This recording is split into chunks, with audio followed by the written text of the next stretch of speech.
Hi everyone, welcome back to my channel, welcome to Nina's Chelsea Corner if you're new around here, and welcome to my match review of Bournemouth 0, Chelsea 0.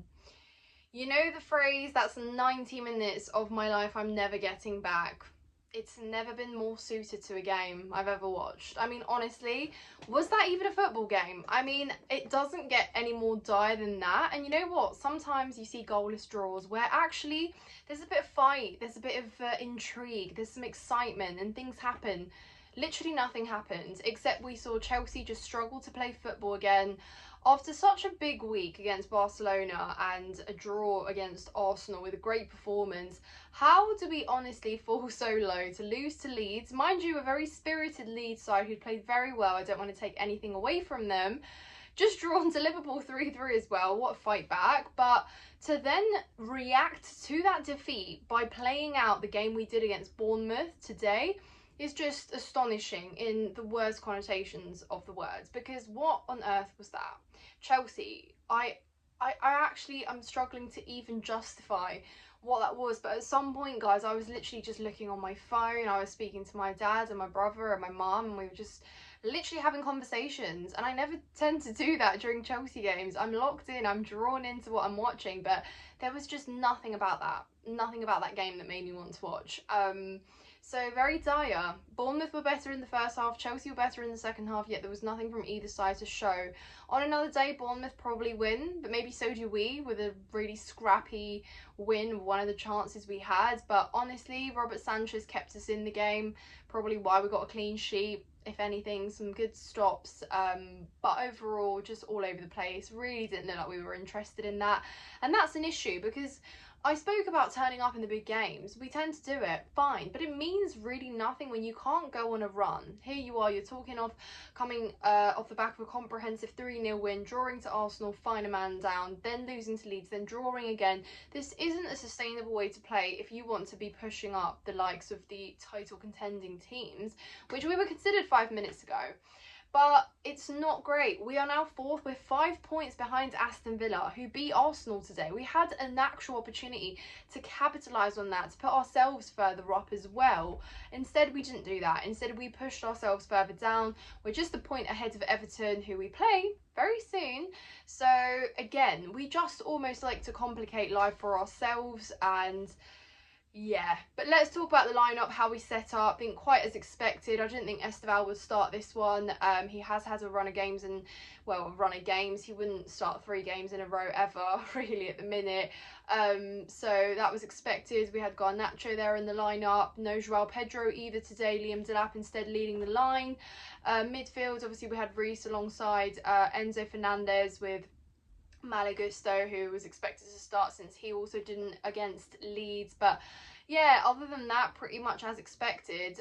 In terms of setup, I think I'm most disappointed, and obviously we know he's injured now, but Liam Delap's performances have been so subpar since he's returned.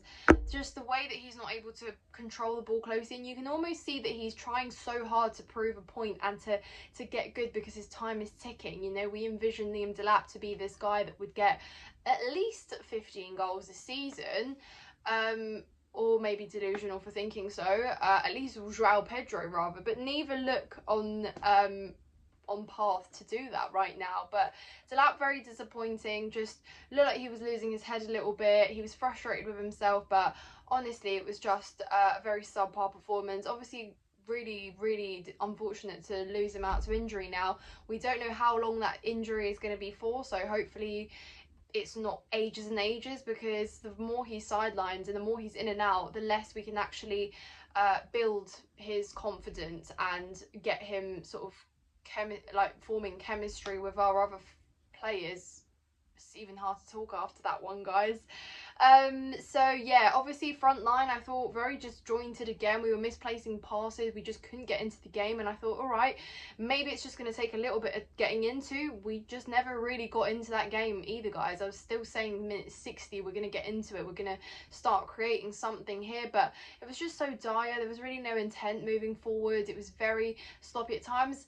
On transition, we by the way looked terrible on transition. We'd have an opportunity to counter, and Neto or Garnacho Nacho, whatever time, would have the ball on the wing, pace down, and then just stop it and then pass it back into James or Gusto or Chalobah or anyone but a frontline player. So it was very, very disappointing. Cole Palmer, again, didn't quite look like himself. He's back from an injury. We know he might need time. Like, in our heads, Cole Palmer is just a superhero who can never be unfit when he is back, and that's just not the reality at the minute. But we'll give him some time. I thought it just really wasn't clicking for us today, but it was disappointing to see that attitude, guys. It really, really was. So not great overall. And again, it's like, you can't be a consistent team if this is how you go about your run of results. It's just not a sustainable way to play, and it's just simply not good enough. So yeah, there is really nothing much to say, guys. I don't even want to waste your time. You already wasted 90 minutes watching that, and there's really no analysis for that one. It's just disappointing because we, like, until when do we keep going like this? We want to go on a bit of a run, and we can't. We're halted every time we try to. So great, you can turn up in the big games, but it means nothing if you can't beat opposition that we're dropping points to. And it's truly a bit concerning now. I'd love to hear your thoughts, if you have any, that is. It's a game to forget, certainly. It is a game to forget. We had a 0-0 not long ago. I think it was in 2023 or something. Was that in our bad season? But yeah, just goalless and lifeless and dire and every horrible negative word I can say about that game. So yeah, that's enough from me, guys. Not much to say. I usually yap and yap and yap, you guys know that, but I have nothing else to say. That's it. Anyways, guys, like this video, subscribe to the channel if you haven't done so already. Please let me know your thoughts in the comments down below, and check out my social media handles as well. Follow me on TikTok, Instagram and X for some other content too. So yeah, thank you so much for all your support, guys. Really, really means a lot, as I always say. Take care of yourselves, try and have a good weekend, and I will see you in the next one.